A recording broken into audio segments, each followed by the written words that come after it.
Hello, welcome to the Bible in a Year, and in our Old Testament reading today we are looking at Exodus 6 through to the end of 8, and it's day 41.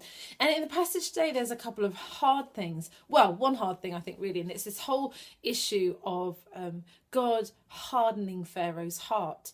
And I don't know about you, but I read that and it can jar. It feels like maybe God takes over and God uses Pharaoh as like a pawn in his plan.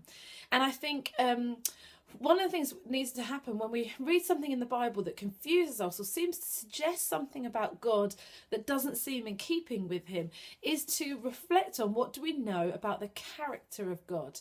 And what we know about the character of God is that he is loving and he is good and he is kind and he is compassionate. And actually, in actual fact, we're going to go forward and we're going to see that all of this is being done to reveal more of his character, to free his people. And we see so much of the love of God and salvation through what's going to happen through this process.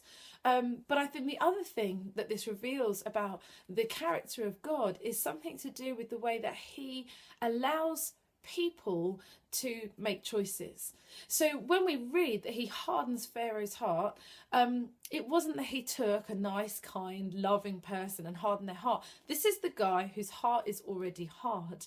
This is the guy who has been keeping a whole race of people as slaves. This is the guy who has ordered the murder of a whole generation of boys. And in fact, later on, this is confirmed when it says that Pharaoh himself hardened his heart. And there's a sense here that God is working within the choices that Pharaoh makes and is using those choices to his purpose. And his purpose is salvation. His purpose is freedom. It's going to take a while to get there, but that's what he's working. And with God, God gives us the dignity of our own free will. And but what is more comforting to me, I don't always make good choices, you don't always make good choices.